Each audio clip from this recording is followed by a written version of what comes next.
NCCIA راشی افسران کے مظالم کی کہانی یوٹیوبر سعد رحمان عرف ڈکی بھائی کی زبانی. ڈکی بھائی نے رہائی کے بعد سوشل میڈیا پر ویڈیو میں جو کچھ ہوا سب کہہ دیا. بتایا NCCIA افسران نے ڈرا دھمکا کر اہل خانہ سے 90 لاکھ روپے انٹھے. اسسٹنٹ ڈائریکٹر شعیب ریاض نے بائنانس اکاؤنٹ سے $3.25 لاکھ سے زائد رقم ذاتی اکاؤنٹ میں منتقل کرائی. ایڈیشنل ڈائریکٹر NCCIA سرفراز چودھری نے تشدد کیا، گالیاں اور دھمکیاں دی، تشدد کرایا. میں نے پہلے ہی دن NCCIA افسران کو تمام پاسورڈ اور ڈیٹا دیا تھا. میرے گھر والوں نے لوگوں سے قرضے لے کر رشوت کے پیسے جمع کیے.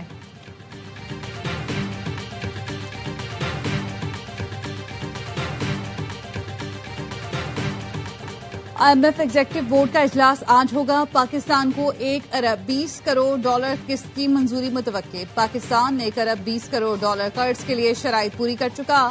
ذرائع کا کہنا ہے $1 ارب قرض کلائمیٹ فائنانسنگ کے لیے $20 کروڑ ملیں گے. پاکستان اور IMF کے درمیان 14 اکتوبر کو سٹاف لیول معاہدہ ہوا تھا.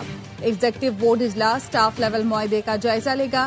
کلائمیٹ فائنانسنگ کی مد میں پاکستان کو $20 کروڑ جاری کیے جائیں گے.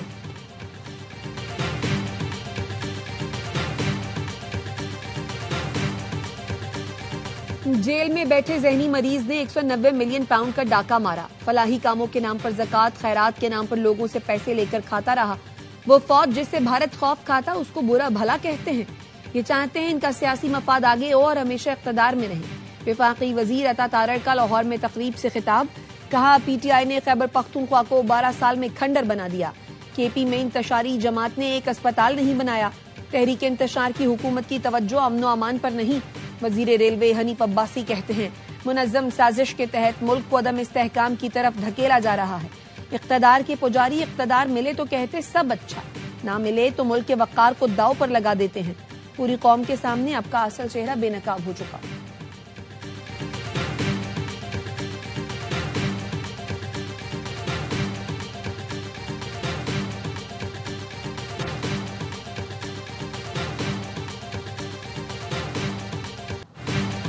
ایک شخص مسلسل ریاستی اداروں خصوصاً پاک فوج کے خلاف اشتعال انگیز بیانیاں بنا کر دشمن قوتوں کے مفاد میں پروپیگنڈا چلا رہا ہے. DGISPR لیفٹیننٹ جنرل احمد شریف چودھری کا کہنا ہے اس شخص نے فوجی قیادت کو ٹارگٹ کر کے نفرت اور تقسیم پیدا کرنے کی منظم مہم چلائی جو دشمن کے بیانیے سے مکمل مطابقت رکھتی ہے. اس کی سیاسی بقا کا مرکز صرف فوج پر الزام لگانا ہے کیونکہ اس کے پاس کوئی قومی ویژن، کارکردگی یا حکومت چلانے کی مثال موجود نہیں. پاک فوج نے کبھی کسی سیاسی شخص یا جماعت کو اس طرح نشانہ نہیں بنایا جتنی وضاحت آج اس کے بارے میں کرنا پڑی کیونکہ معاملہ قومی سلامتی کا ہے.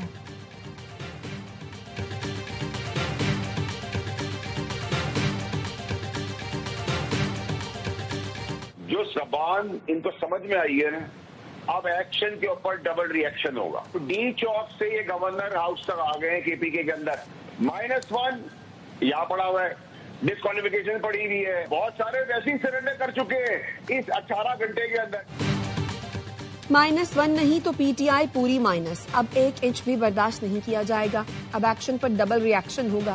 کسی نے غنڈہ گردی کی تو ڈبل بدماشی ہوگی. سینیٹر فیصل وودا کہتے ہیں DGISPR کی پریس کانفرنس کے بعد بہت سے لوگ سرنڈر کر چکے. لسٹ نہیں دکھا سکتا، کسی کی بات رکھنی پڑتی ہے. ترقی کا سفر آج سے شروع ہو جائے گا. جب آپ فوج کو اٹیک کرے ایک سیاسی پارٹی، صبح شام کے ورکر بھی اور لیڈرز بھی، اسپوکس پرسنز بھی، ہوم اینڈ ابراڈ، تو ISPR کا جو ہے کسی نہ کسی دن تو پیمانہ جو ہے لبریز ہونا تھا صبر کا.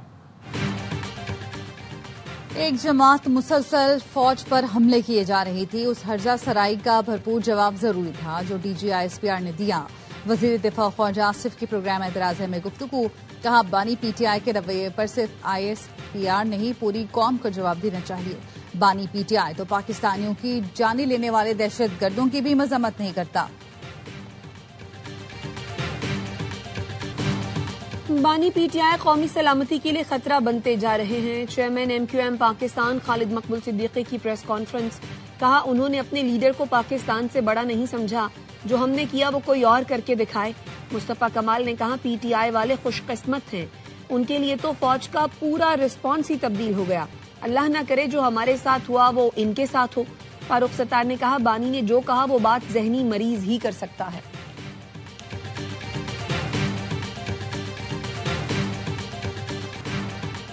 الیکشن کمیشن آف پاکستان کا بیرسٹر گوہر کو چیئرمین پی ٹی آئی تسلیم کرنے سے انکار، P T I intra party election مسترد۔ الیکشن کمیشن نے بیرسٹر گوہر کے خط کا جواب دے دیا۔ بیرسٹر گوہر نے تصدیق کر دی، کہا انہیں بطور چیئرمین پی ٹی آئی تسلیم نہیں کیا گیا۔ الیکشن کمیشن کا خط حقائق کے منافی ہے، اعتراضات بے بنیاد ہیں، ہمارے انٹرا پارٹی انتخابات شفاف اور قانونی تھے۔ بیرسٹر گوہر نے دعویٰ کیا کچھ لوگوں کو نہیں پسند کہ میں پارٹی چیئرمین رہوں، پی ٹی آئی کو مسترد کرنا جمہوریت کے خلاف ہے، الیکشن کمیشن اپنی پوزیشن پر نظر ثانی کرے۔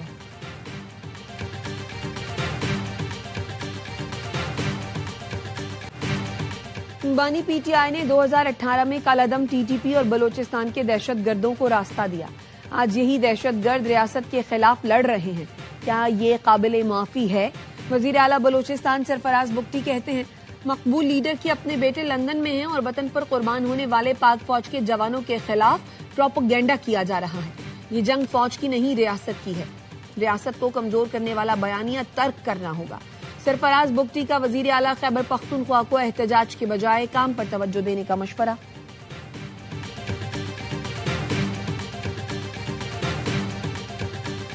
بلوچستان میں بھارتی اسپانسرڈ دہشت گردوں کے گرد گھیرا تنگ، سیکورٹی فورسز نے کلات میں فتنہ ہندوستان کے 12 دہشت گردوں کو ٹکانے لگا دیا، ہتھیار، گولیاں اور دھماکہ خیز مواد برآمد، ہلاک دہشت گرد علاقے میں دہشت گردی کی متعدد کارروائیوں میں ملوث تھے۔ صدر مملکت، وزیر اعظم اور وزیر داخلہ کا سیکورٹی فورسز کو خراج تحسین۔ صدر نے کہا قوم کا عزم فتنہ ہندوستان کی ہر سازش ناکام بنائے گا۔ وزیر اعظم نے کہا دہشت گردی کے خلاف جنگ میں پوری قوم افواج پاکستان کے ساتھ کھڑی ہے۔ وزیر داخلہ نے کہا فتنہ ہندوستان کو بلوچستان میں کہیں چھپنے نہیں دیا جائے گا۔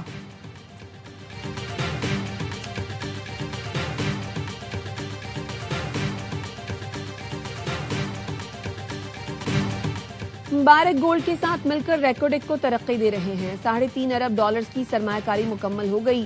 پہلے مرحلے میں 6 سے 7 ارب ڈالر کی سرمایہ کاری کی جا رہی ہے۔ شاغی کی شکل تبدیل ہوتی نظر آئے گی۔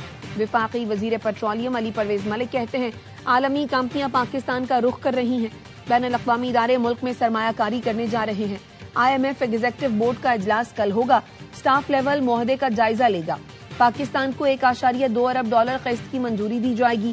ذرائع کا کہنا ہے کلائمیٹ فائنانسنگ کی مد میں پاکستان کو $20 کروڑ جاری کیے جائیں گے۔